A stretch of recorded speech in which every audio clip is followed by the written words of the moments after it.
That probably sounds worse than it is, but if I'm being honest, I still don't know how much of what happened that night would have sounded believable even if I had told them the whole thing. When people hear that someone went missing in a small town, they want details that fit into categories they already understand. A fight, a bad decision, a stranger, a wild animal, or an accident. What happened to Eli didn't fit cleanly into any of those. This was back in October of 2021, during the last semester before I dropped out of community college. I was 20 at the time, living with my mother in a town in upstate New York called Briars Hollow. It was one of those places that looked nice if you drove through it during the day in autumn. Big old maple trees, a brick main street with antique shops, and a diner that everyone claimed had the best pie in the county. On paper, it felt quiet and harmless. At night, especially once the tourists stopped coming for the fall leaves, it felt like the kind of place that remembered things. I know that sounds dramatic. I wouldn't have said it back then. Back then, I would have told you Briars Hollow was boring, and that the only interesting thing about the town was a stretch of abandoned service road behind the old water treatment plant where people my age used to drive out to drink or smoke. That road was where everything started. Eli Mercer had been my closest friend since 8th grade. We were different in the way a lot of longtime friends are. He liked attention, liked making people laugh. I was quieter, the kind of person who watched and listened. Somehow, it worked.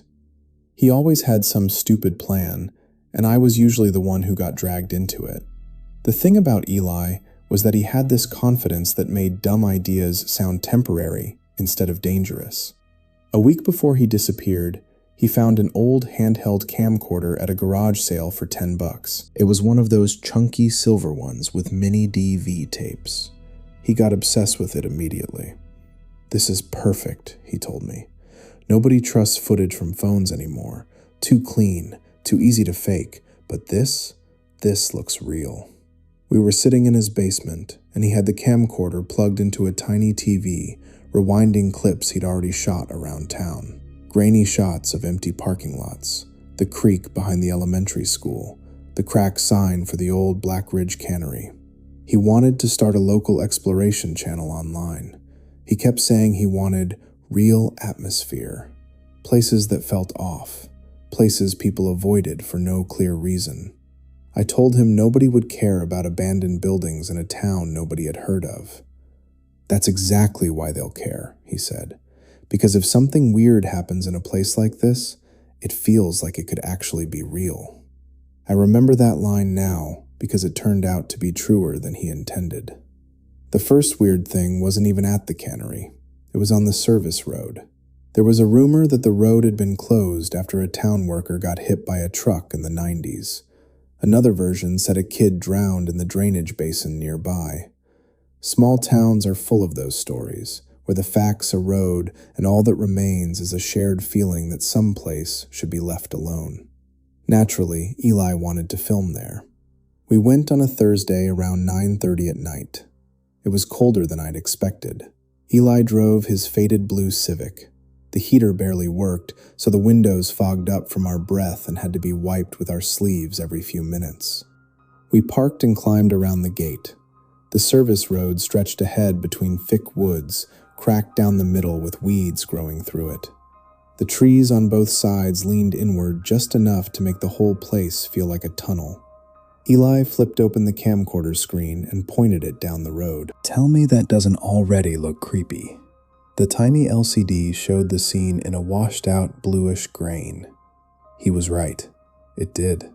We walked for maybe 10 minutes, talking louder than necessary, the way people do when they're trying to prove they aren't nervous. Then we came around the bend. There was a car parked on the road ahead. Not a junked shell, a real car. Dark-colored, parked crooked across one lane with the lights off. We both stopped. "There's no way somebody else comes out here on a Thursday night," I said. Eli zoomed in with the camcorder. From where we stood, the windows were too dark to see into. No light inside, no movement. It was just sitting there. "Let's go back," I said immediately. Eli didn't answer. He took a few slow steps forward, still filming. The windshield had writing on it, traced through a layer of grime by a finger from the outside. It said, "Don't look in the trees." For maybe 2 seconds, I just stared at it. Then I felt this immediate, stupid urge to look up anyway. I forced myself not to. Eli laughed, but it was the quick kind of laugh people do when they get startled. "Okay," he said, "that's actually really good. Somebody left this here to freak people out. Then where are they?" He shrugged, but I noticed he had stopped moving. The cold felt stronger all of a sudden. Not just temperature, the kind of cold where your skin becomes aware of open space around you. And then, from somewhere in the woods to our right, a voice said, very clearly, "Too late." It wasn't shouted. It wasn't whispered either. It was just spoken in a flat, normal tone, like somebody standing 10 feet away answering a question. We both froze. Eli swung the camcorder toward the trees. The light on the side of the camera blinked red. "Who's there?" he called. No answer. Then from farther back in the woods, something started moving through the leaves. Not running, just stepping slowly, deliberately, in a rough half circle. Another set of steps answered from the left side of the road. I didn't wait to figure out how many people there were. I grabbed Eli by the sleeve and we were both running. The worst part was that the footsteps didn't immediately chase us. For the first several seconds, all I heard was our own shoes slapping the pavement. Then I heard movement behind us. Not fast, but enough to say they were following. We didn't look back until we reached the gate. There was nobody on the road. Nothing but darkness and trees. The next afternoon, Eli called me sounding excited in a way that instantly made me angry. He said he got something on video. I went over because I knew if I didn't, he'd keep calling. He had the footage paused on his basement TV. The recording showed us approaching the car. Then the camera zoomed in on the words on the windshield. "Don't look in the trees." I felt that same pressure in my stomach seeing it again. Then came the voice. "Too late." On the tape, it sounded nearer than I remembered, close enough that the built-in microphone caught a dampness in it, almost like the speaker had saliva in their throat. Eli paused the video. "That's not even the part." He rewound 3 seconds. "Watch the left side of the frame." In the narrow gap between the parked car and the woods beyond it, I saw a face. Only for a second. It was peeking from behind a tree trunk way farther back than I would have guessed a person could still register on that camera. Pale and oval, with dark around the eyes. Then it moved out of sight. Every hair on my arms lifted. Eli paused again. "There's another one later." During the part where we started running, the camera whipped right, and for 2 frames there was someone standing in the road behind us. Not moving toward us, just standing there. "I'm thinking I go back tomorrow," he said. I actually thought he was joking at first. I felt a rush of anger. He wanted to go earlier, at sunset, and bring flashlights. I told him no. I knew what I'd heard. More than that, I knew the feeling I'd had standing by that car. The feeling of being noticed, before you know by who. I told him I wasn't going back. I thought he dropped it. Saturday morning, I woke up to 3 missed calls from Eli and 1 text sent at 6:14 a.m. "Heading out there before it gets dark. If I get anything good, you'll regret missing it." I called immediately. No answer. I texted, "Don't go alone." No response. At 5:27 p.m., his mother called me. She asked if I'd heard from him. She was trying to sound calm, but I could hear panic leaking through. I lied and said I didn't know where he might have gone. I still feel guilty about that. The sun was already setting when I drove out to the service road alone. His Civic was there, parked half hidden behind some pines. I called him again, straight to voicemail. I called Tyler, another friend, and told him Eli might be in trouble and that I was going in. I wish I had waited for him. I took my phone flashlight and a tire iron and climbed around the gate. About 10 minutes in, I found the parked car from the other night. It was still there.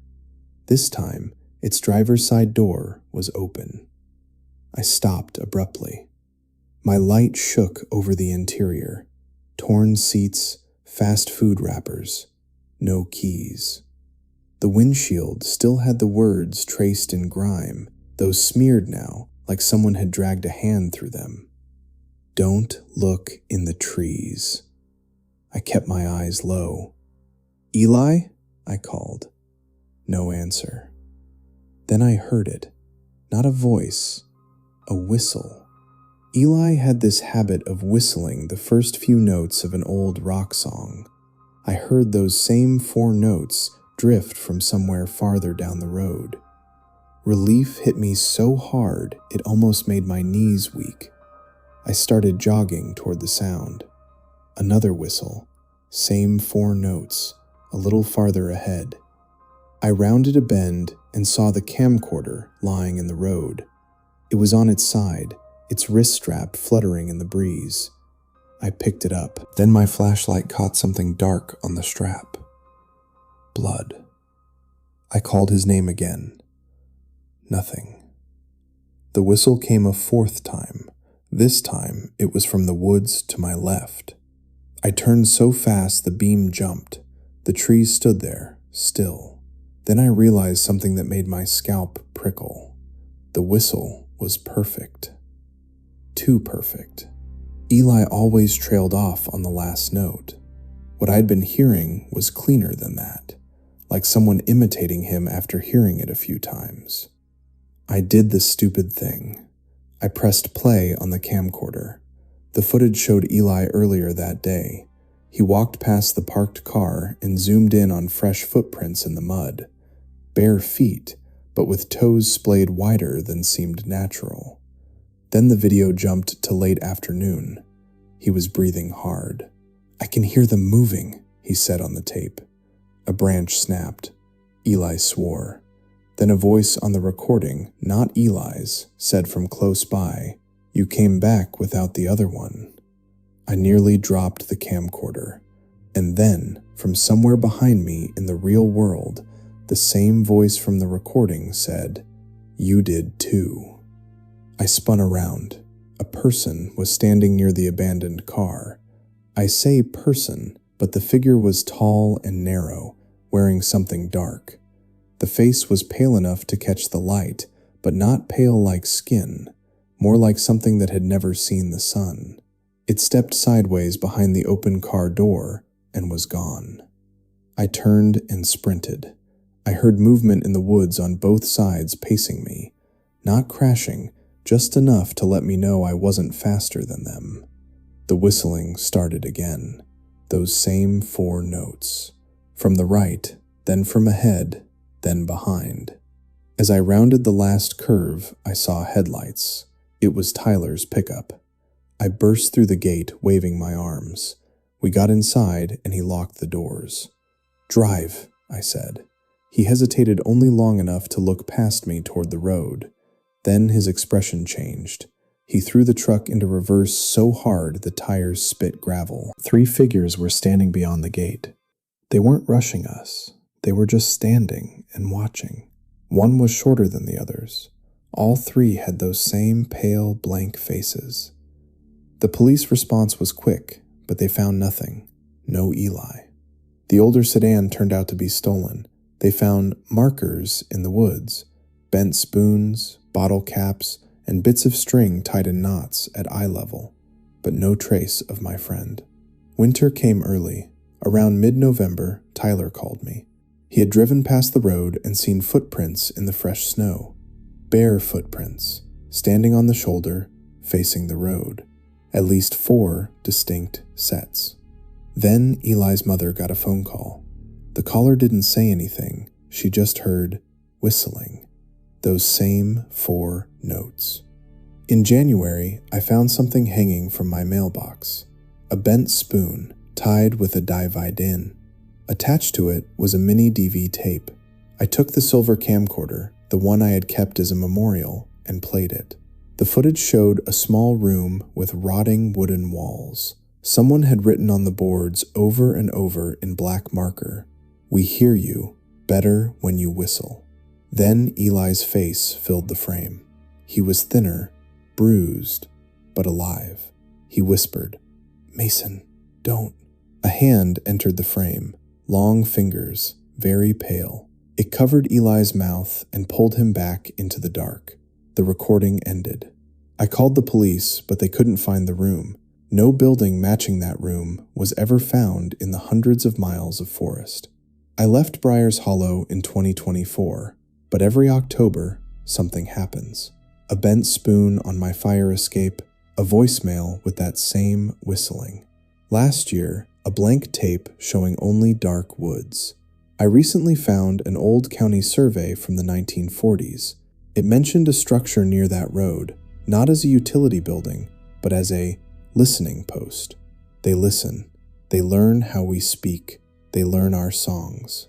3 nights ago, I found a rusted key on my apartment door handle.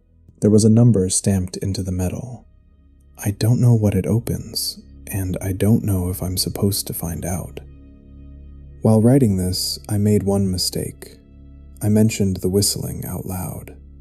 I live alone now, 3 states away. It's almost 1 o'clock in the morning, and for the last 10 minutes I've been hearing something from down in the alley. 4 clean notes drifting up through the dark. The same 4 notes Eli used to whistle wrong. Only whoever's doing it now is getting them exactly right.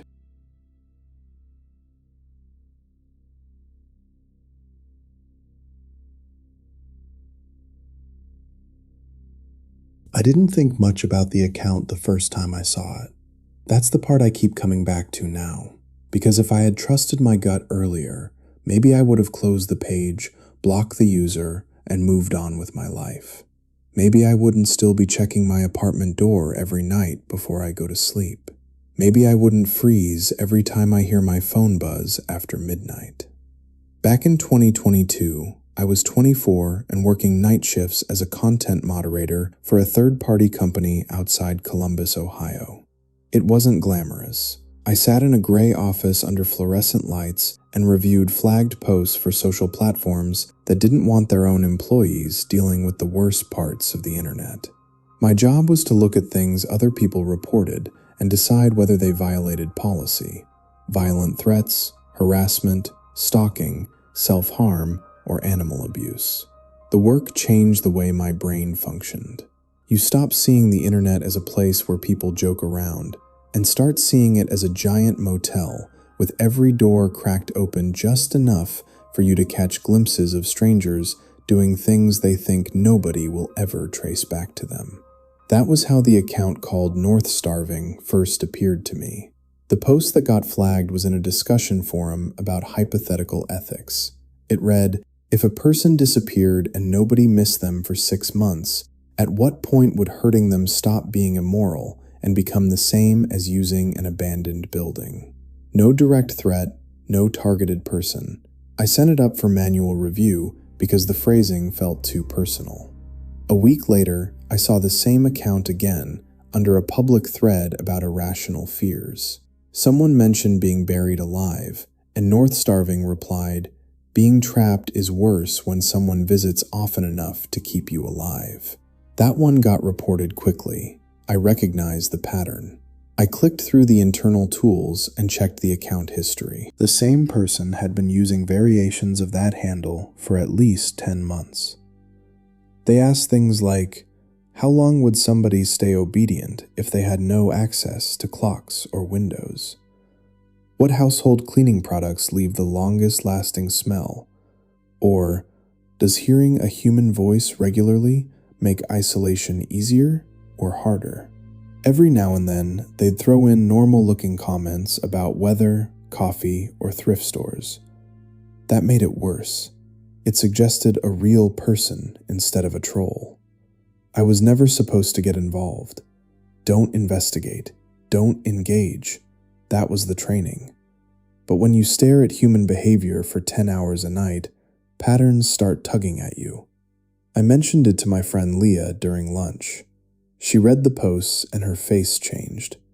"Yeah," she said, That's not good. I had escalated it twice, but it came back as insufficient for law enforcement because there was no named target and no explicit admission. Over the next month, the tone got more precise. One post asked, "If you made somebody think they had one chance to leave, but the door only opened inward and they only tried pulling, how long would it take before panic made them stop reasoning clearly?" The account seemed fascinated by the logistics of control rather than violence itself. The mechanics of keeping a person alive. Just enough. One Friday, around 2 a.m., I saw a local news page about a missing woman north of Columbus named Erica Bell. Buried in the comments was a reply from North Starving. "You people always imagine a van, a struggle. Most disappearances are quieter than that. Quiet enough that neighbors sleep through them." I sent it up again with a note. An hour later, I was called into a conference room with a supervisor named Dennis and a trust and safety guy named Matt. Matt showed me a post from a tiny message board where North Starving asked, "What's the best way to make a room feel familiar to a person who doesn't want to be there?" When another user asked, "What kind of person?" North Starving answered, "The kind who already misses home." The fluorescent hum in that room felt louder than anything they said next. They were bundling the case for review, checking IP overlap and device patterns. Then, the account vanished. No posts, no logins. Leah hoped they got bored, but I knew people like that didn't just get bored. Erica Bell still hadn't been found. I started reading every update after work. 31 years old, brown hair, last seen on a Thursday. Then the package arrived at my apartment on a Tuesday afternoon.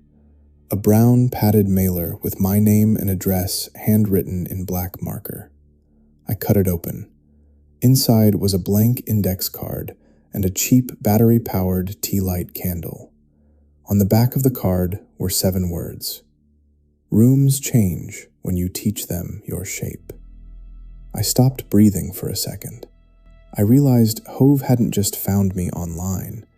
He had to have watched the gray office building, waited for my shift to end at 4 a.m., and followed my car home to see which unit I entered. I showed it to Dennis that night. He got very still. A week later, I started getting emails from random strings of letters. "You read more carefully than the others," the first one said. The second asked, "Do you think routine is kindness if the person begins to depend on it?"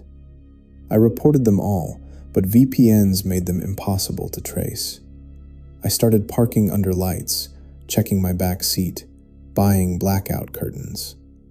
Leah started walking me to my car. She said the language didn't sound like fantasy. It sounded domestic, structured, like someone interested in maintenance and dependency.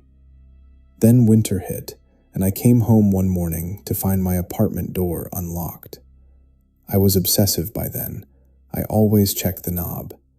Inside, nothing was stolen, but a kitchen chair had been moved to the living room window, facing outward. On the floor next to it was a tea light candle, identical to the one in the package. I moved that same day, draining my savings to find a building with secure entry. The silence lasted 3 months. Then, a linked account reappeared. Warm Morrow. The first post was on a local board. "Does anyone know whether the old St. Gertrude nursing annex on Palmer Road is still abandoned? Or has someone finally fixed the basement windows?" Palmer Road was 15 minutes from where Erica Bell vanished. I escalated it, and Matt said it was finally enough for law enforcement liaison. I looked up the building, an abandoned care facility. Urban Explorers mentioned a basement that smelled like bleach. The next afternoon, I drove by, just to see. I saw a basement window where a board had been loosely replaced. I got out of the car. I smelled bleach and fabric that never dried. Then I heard a soft metallic clink from inside. I pulled the board aside. I saw a metal chair bolted to the floor and a tea light candle on a table. I was calling 911 when the side door opened. A man stepped down, average height, dark work jacket, carrying a cardboard box. He looked at me, not panicked, just measuring. He put the box in a white pickup and drove away. I gave the dispatcher his plate number. The police searched the annex and found everything: jugs of water, cleaning supplies, women's clothing, sedatives, and folders of printed forum pages. It looked like a long-term experiment in controlled deprivation. They found another room that had been recently cleaned, traces of blood, cut restraints, and a wall where words had been scrubbed away. The man was Daniel Hove, a maintenance worker for schools and care facilities. He denied everything, claiming the folders were research for a novel. But another woman came forward. She'd been missing for 36 hours the year before. She described a dark room where she was trained to ring a bell before being fed. She identified the bell found in the basement. Then the paperwork leaked, and strangers started messaging me. 3 weeks after the arrest, I got a text. You were only watching one room. It implied a system, a larger structure. Later, they found Erica Bell's car in a garage linked to Hove. No Erica, but they found hundreds of index cards with handwritten notes about victims' fears and routines. One card said, "Moderator, reads carefully, moves apartments when taught."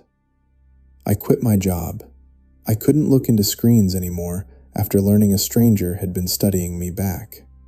Hove went to prison, but he never said where the women were. Eventually, some of Erica's belongings were found under a floorboard in another building, but no bodies.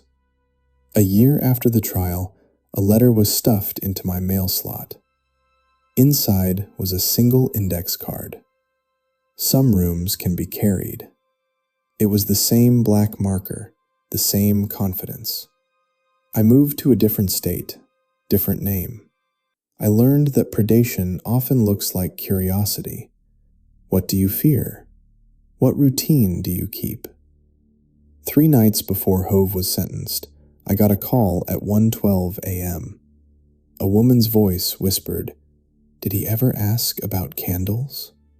She said, "He always asked questions first," and hung up. I still think about that voice when I smell bleach or see tea lights in a store. I keep a box in my closet with all the evidence, including that first index card. Rooms change when you teach them your shape. I used to think it was about the victims, but now I think it was about me. I changed everything about my life because of what I saw. Maybe that means the room worked, even if I was never inside it. 6 months ago, a new profile followed my private account for old camera repair videos, using the silver camcorder I kept from the Eli Mercer case as my avatar. The username was Spare Light. I blocked it, but not before a message came through. "You still read carefully. That's why I'm being polite. Your new balcony has a much better view than the one in Columbus." I showed it to the police, but nothing came of it. Some people don't show you what they want to do. They ask until they find out what you're willing to imagine for them.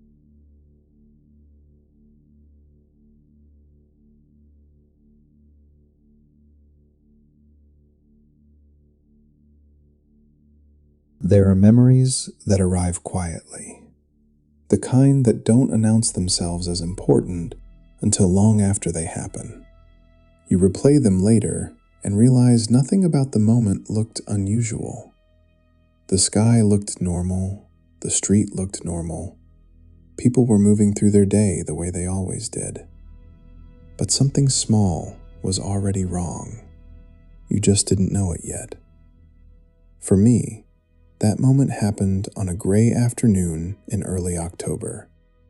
The sky hung low over town, flat and colorless, like the light had been turned down slightly across everything. I had just finished a shift at the hardware store where I worked at the time. It wasn't a bad job, just repetitive. Long hours surrounded by shelves of tools and paint cans, the smell of sawdust and metal always hanging in the air. On my way home, I stopped at a small gas station near the edge of town, mostly out of habit. It was the kind of place where nothing ever really changed. Same cracked pavement, same flickering fluorescent lights under the canopy, same ice freezer sitting beside the entrance. That was where I noticed the flyer. At first, it barely caught my attention. Gas stations like that always have flyers taped to random surfaces. Yard sales, lost dogs, church events, someone offering lawn care services. But this one made me pause. It was taped crookedly to the side of the ice freezer, the paper slightly wrinkled from moisture. A missing person poster. The photograph showed a young woman, maybe 20 or 21. Dark hair pulled back loosely, the kind of smile people make when they're uncomfortable in front of a camera. Her name was Emily Hartman. Missing for 4 days. Last seen leaving the Briar Creek hiking trail. There was a phone number at the bottom, and a short sentence asking anyone with information to come forward. I stood there for a moment longer than I meant to, studying the photo, trying to decide if she looked familiar. She didn't. Eventually, I went inside, bought a drink, and drove home. For a while, I didn't think about the flyer again, but that night, something small brought it back.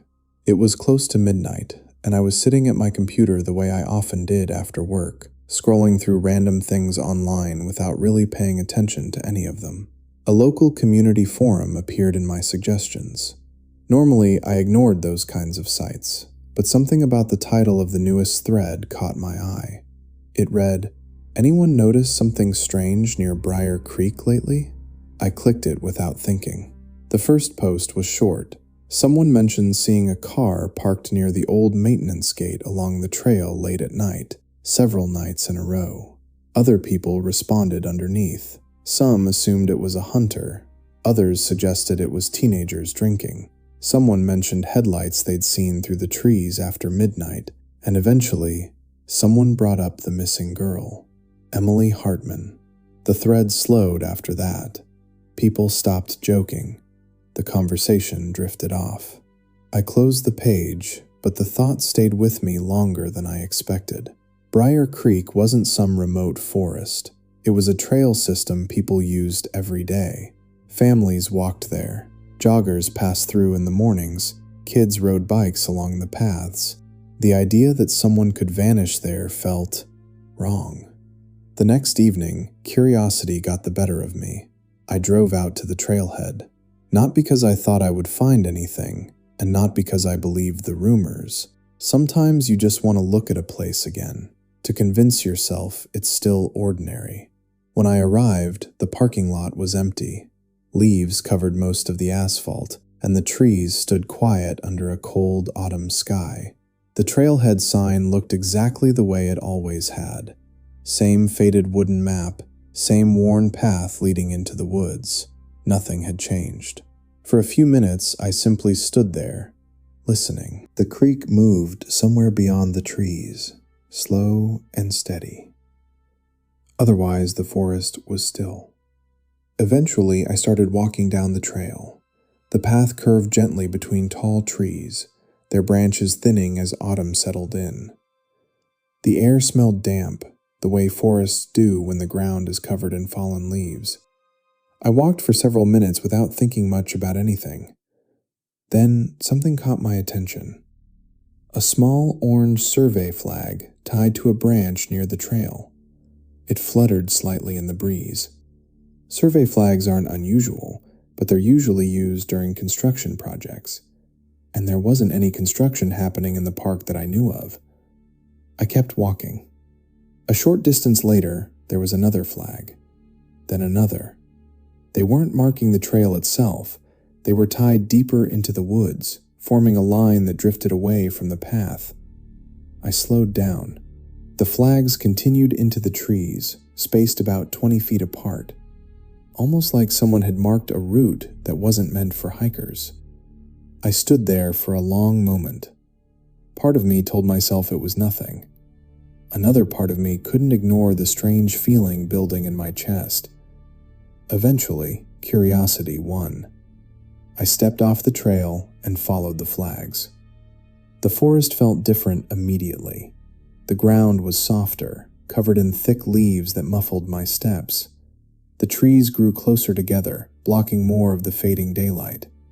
Another flag appeared ahead, then another, each one guiding me farther away from the main trail. After a minute or two, I saw something between the trees. At first, it looked like a pile of branches, but as I moved closer, its shape became clearer. It was a small wooden platform built between two trees about 5 feet above the ground. The structure was simple, just a few planks and support beams, large enough for one person. Sitting on top of it was a folding chair. I stared at it for a long time. The platform faced directly toward the trail I had just left. Whoever built it hadn't been looking into the forest. They had been watching the path. I climbed up slowly. The wood creaked beneath my weight, but it held. From that height, the view of the trail was clear. Anyone walking past would never notice someone sitting above them. That realization sat heavily in my chest. Next to the chair, there was a plastic storage bin.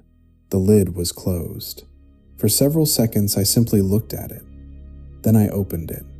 Inside were photographs, stacks of them, each one showing the same stretch of trail.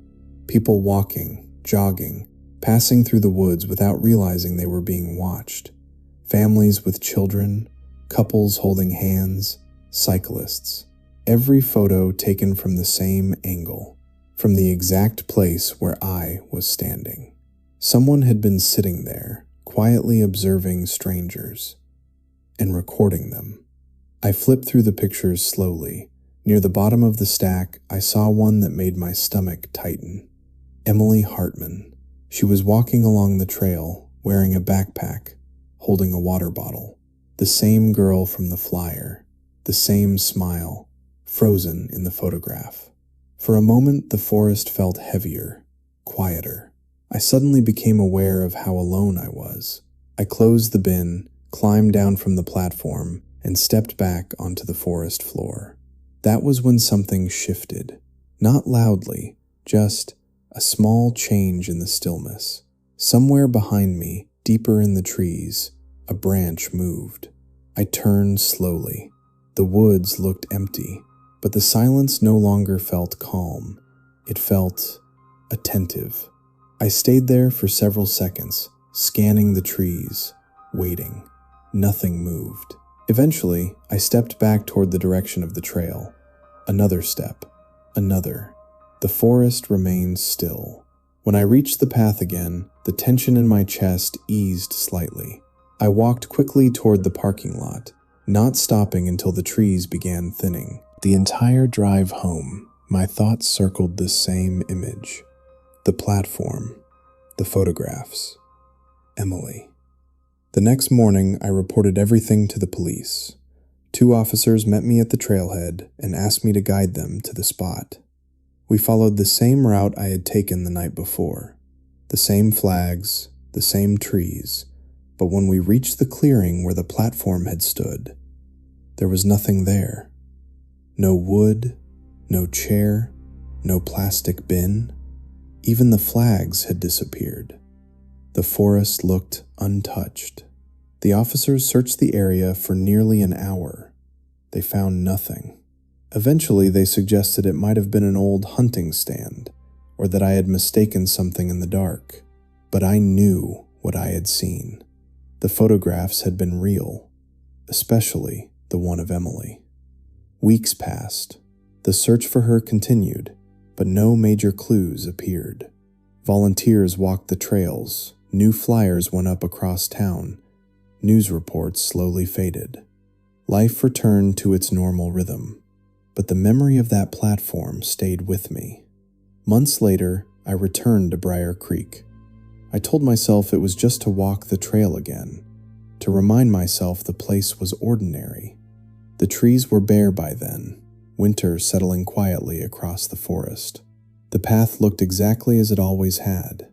Halfway down the trail, I noticed something tied to a branch, an orange flag. I stopped. Another flag appeared deeper in the woods, then another, forming a path again. But this time, the flags led in the opposite direction, back toward the trail, toward the exact spot where hikers would step out of the trees. At the final branch, something small hung beneath the flag, a laminated photograph. I walked closer, slowly. The picture showed someone walking along the trail from behind, a man in a dark jacket. It took me a moment to realize the person in the photo was me, taken months earlier, the night I followed the flags. The camera angle came from above, from the platform. I turned the photograph over. Written on the back in black marker were 5 words: "You stayed longer than she did." I never went back to Briar Creek after that, but sometimes, late at night, when the world is quiet, I still think about the final message that appeared months later on that forum. A new account, just one sentence: "I moved the platform."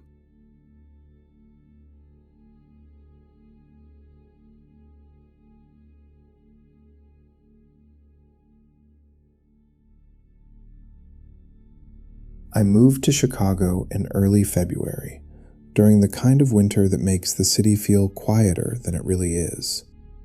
Snow had been falling for most of the week, and the sidewalks along West Belmont Avenue looked like pale corridors carved through heavy drifts.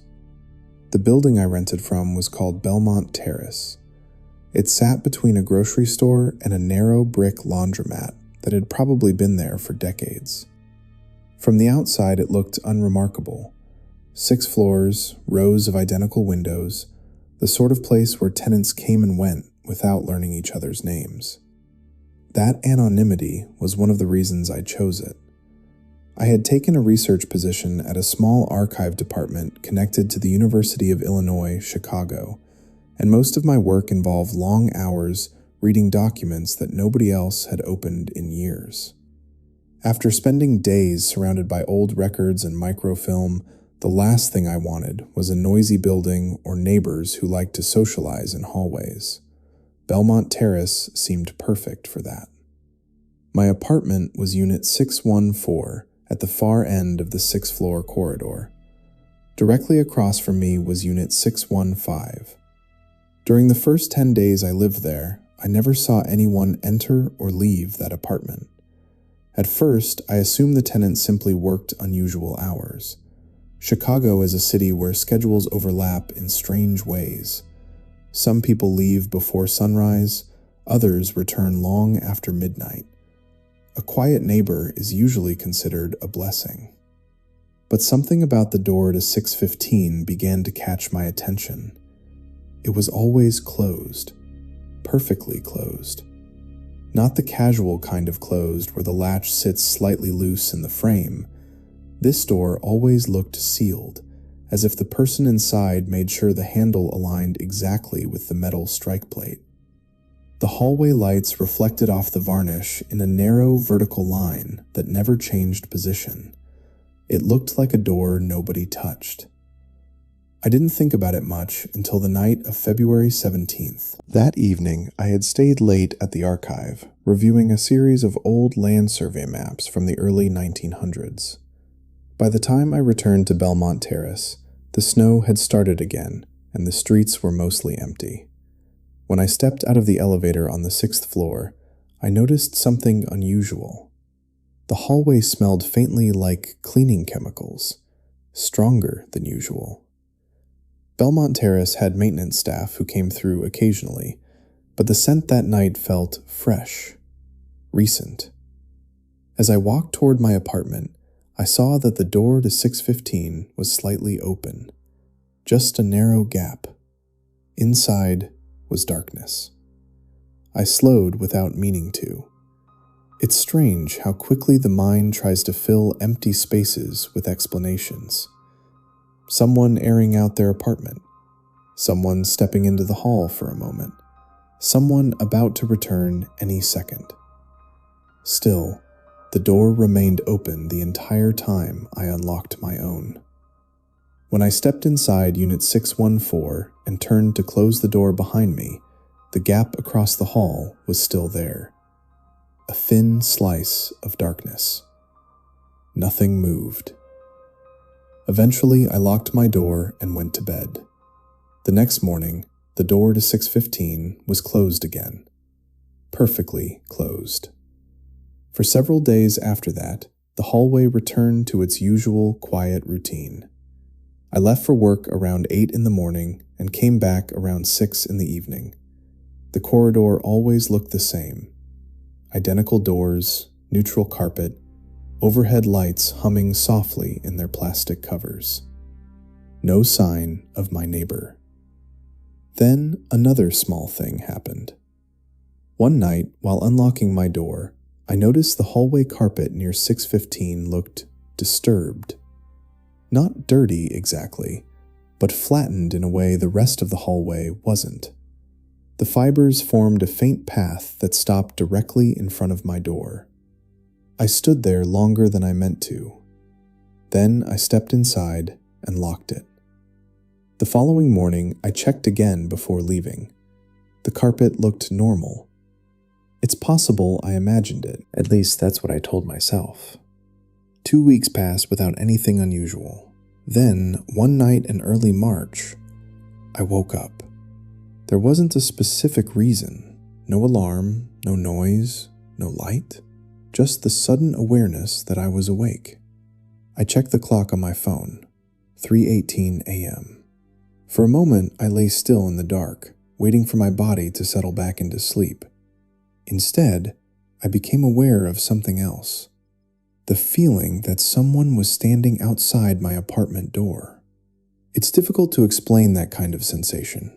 You can't hear anything, you can't see anything, but the mind becomes strangely alert to the presence of another person nearby. I sat up slowly. My apartment was quiet. The hallway beyond the door was silent. Eventually, I convinced myself it was just one of those restless moments people sometimes experience at night. But when morning came, something on my floor caught my attention. A small folded piece of paper had been slid halfway under my door. I bent down and picked it up. Inside was a printed photograph. The picture showed the hallway outside my apartment, specifically the area in front of Unit 614. The angle suggested the photo had been taken from the far end of the corridor.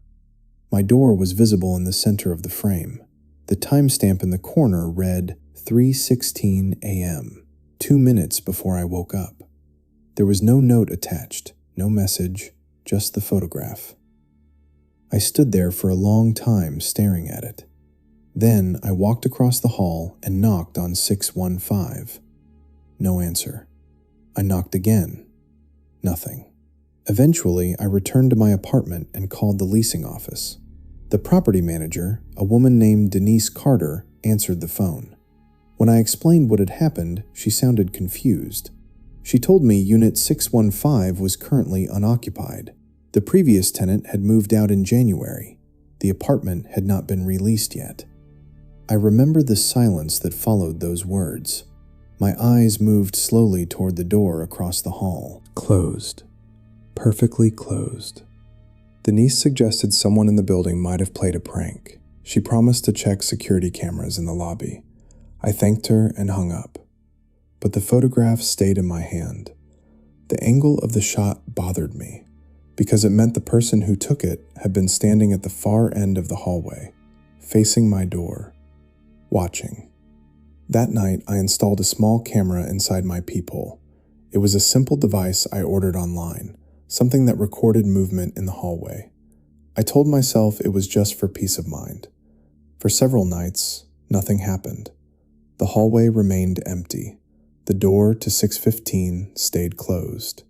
Then, on the 6th night, the camera captured something. The footage began at 2:57 a.m.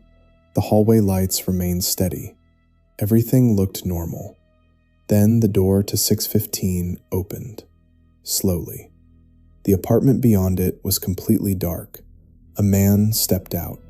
He wore a gray coat and dark gloves. His head remained lowered, his face partially hidden by the hood of the coat. He didn't look around the hallway. He walked directly toward my door. Then he stopped and stood there, not touching the handle, not knocking, just standing, inches from the wood. He remained there for almost 40 minutes. During that time, he didn't move very much. Occasionally, he leaned slightly closer to the door. At one point, his hand lifted, hovering near the peephole, but he never touched it. Eventually, he stepped back, turned, walked calmly down the hallway, and disappeared into Unit 615 again. When I watched the footage the next morning, a cold weight settled in my stomach, because there was one detail I hadn't noticed the night before. When the man stood in front of my door, he had been holding something in his hand, a photograph. I reported the footage to building management immediately. Later that afternoon, Denise came upstairs with a maintenance worker. They unlocked Unit 615. The apartment was empty. No furniture, no boxes, just bare floors and blank walls. But one object sat in the center of the living room, a single metal chair, positioned so that it faced the front door. Denise insisted the apartment had been empty for weeks. Maintenance checked the locks. No sign of forced entry. No sign anyone had been living there. I asked if there were any other entrances to the apartment. They mentioned an old service access panel in the bathroom ceiling, something that connected to the building's ventilation maintenance space. The panel was closed, but the screws looked recently disturbed. That was the moment the situation stopped feeling like a misunderstanding. Police arrived later that evening. They inspected the apartment. Inside the ventilation crawl space, they discovered something that made the entire building feel different afterward. There were sleeping supplies tucked into the narrow metal corridor, a blanket, a flashlight, several bottles of water, and a box filled with photographs. Most of them showed the 6th floor hallway, but some of them showed something else. My apartment door, taken from multiple angles, taken over multiple nights. In several of the pictures, the timestamp was after midnight. In one photograph, the door to my apartment was slightly open. The police asked if I had ever left it open that way. I told them I hadn't. Then they showed me one final photograph. It was taken from inside my own apartment. The angle suggested the photographer had been standing in my living room, facing the door. The timestamp read 2:41 a.m., the same night the hallway picture had been taken. I moved out of Belmont Terrace 2 days later. Police never confirmed exactly how long the man had been inside the building's ventilation system. They believed he had been entering through a maintenance hatch in the basement garage. He used the crawl space to move between floors without being seen. When officers returned to the building the following week to search again, the crawl space was empty. He had already left. Several months have passed since then. I now live in a different part of the city, in a much larger building near Wicker Park. The apartment is newer. The walls feel thicker. The doors feel heavier. Most nights I sleep without thinking about Belmont Terrace, but sometimes, late at night, I still remember the photograph taken from inside my apartment. And the thing that bothers me most isn't how long he watched the hallway. It's the possibility that there were nights, long before I noticed anything strange, when he was already standing inside my home, watching the door, waiting, and deciding when to step back into the walls.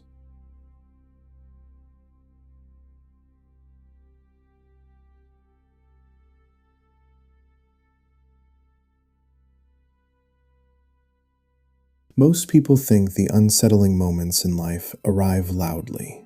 A scream, a crash, a sudden disaster that forces you to pay attention. But the things that stay with you for years usually begin in much quieter ways. A small detail that doesn't belong somewhere, a pattern that takes time to notice, a memory that feels ordinary until the moment you look back and realize something was already wrong.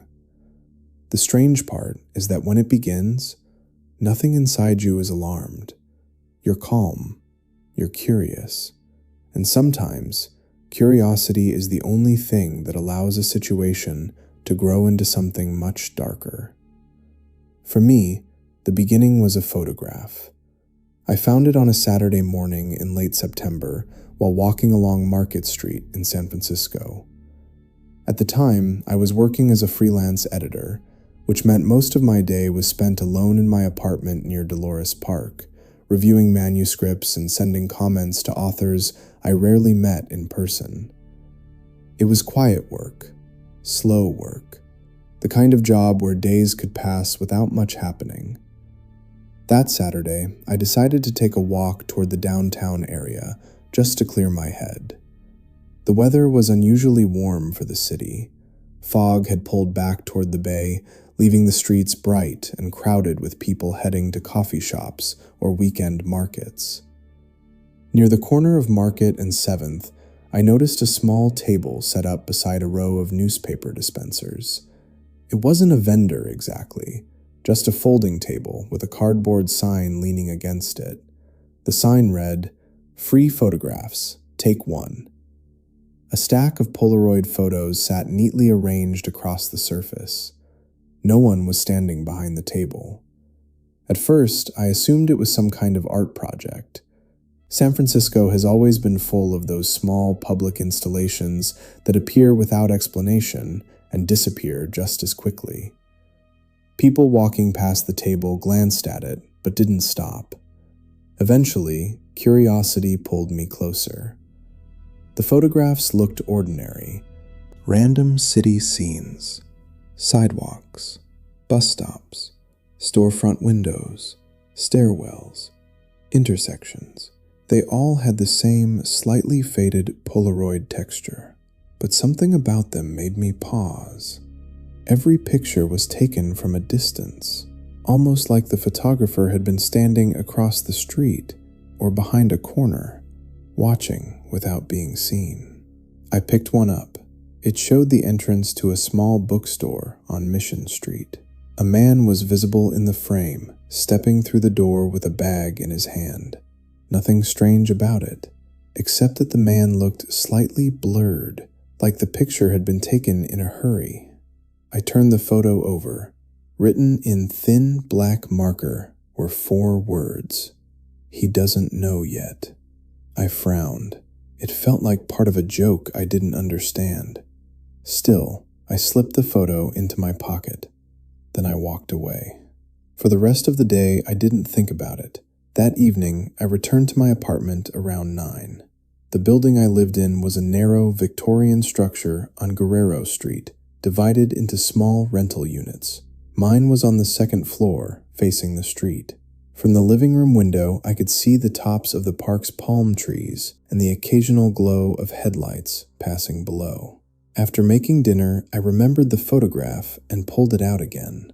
The bookstore scene looked harmless enough, but the message on the back bothered me slightly. He doesn't know yet.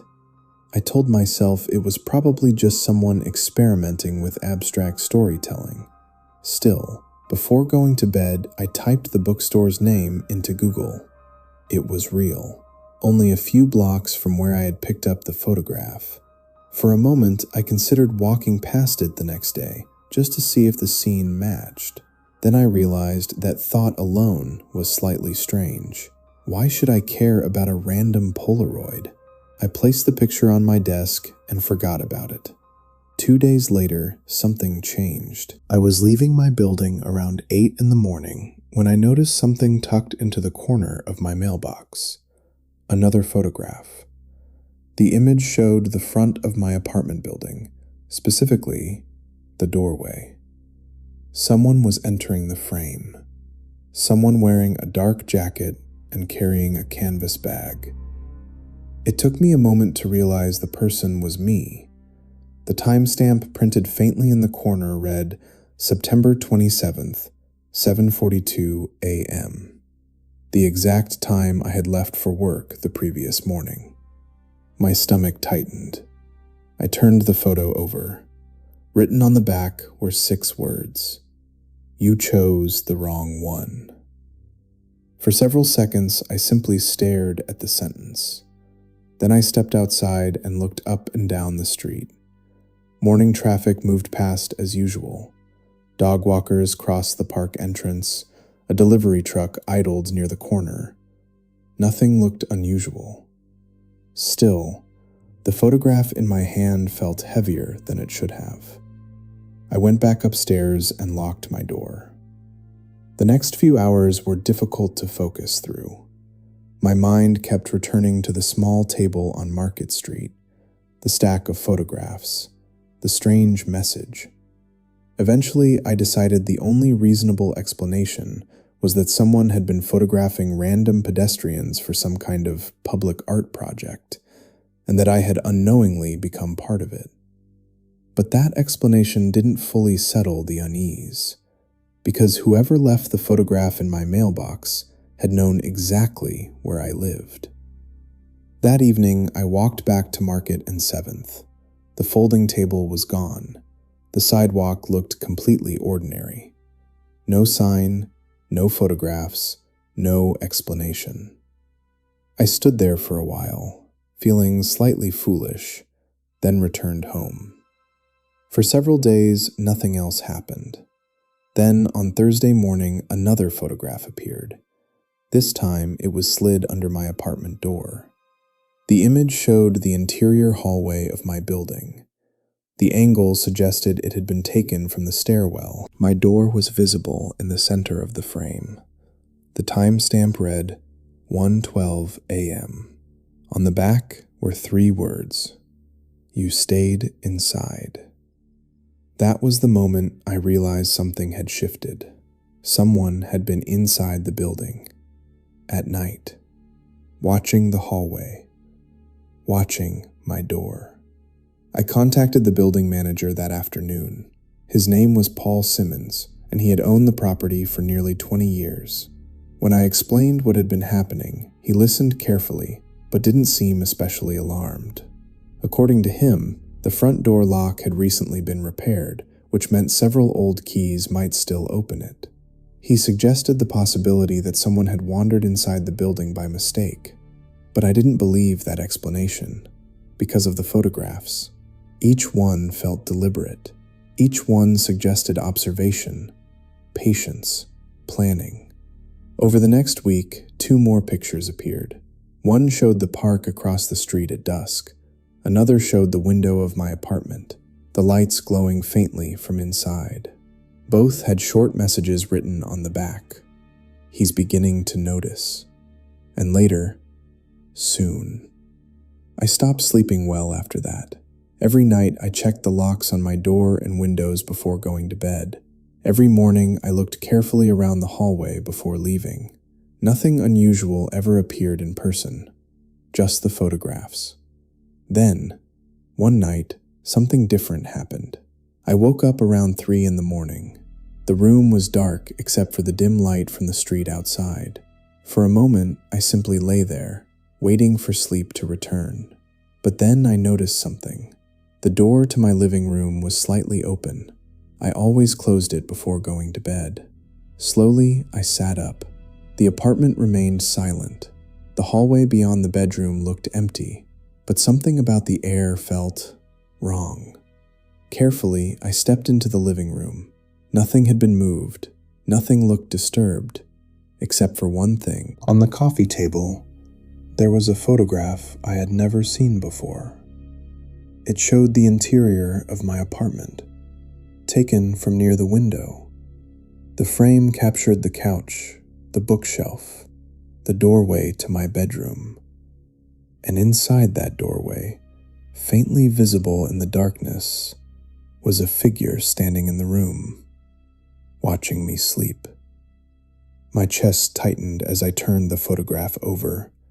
The message read, "You weren't supposed to wake up." I called the police immediately. Officers arrived within 15 minutes and searched the building. They checked the stairwell, the basement, the roof. No one was found. The only discovery came from the maintenance room in the basement. Inside a small storage cabinet, they found a box filled with photographs. Dozens of them. Not just of me, of people across the neighborhood. Pedestrians, residents, people entering buildings, leaving cafes, sitting at bus stops. Each photograph had writing on the back. Short notes, observations, predictions. The police believed someone had been conducting a kind of stalking experiment, documenting strangers and their routines, but they couldn't determine who. The cabinet showed no fingerprints, and the building cameras had been disabled the previous week. I moved out of the apartment shortly afterward. The police never identified the person responsible. Months passed. Life slowly returned to normal.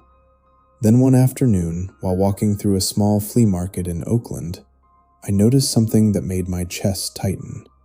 A folding table, a cardboard sign, and a stack of Polaroid photographs.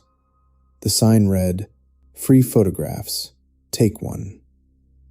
I stood there for a long time. Eventually, I reached out and picked up a picture. The photograph showed a man walking past a market stall, a man wearing a gray jacket. The angle of the shot suggested the photographer had been standing only a few feet away. I turned the photo over. The message on the back read, "He didn't notice either."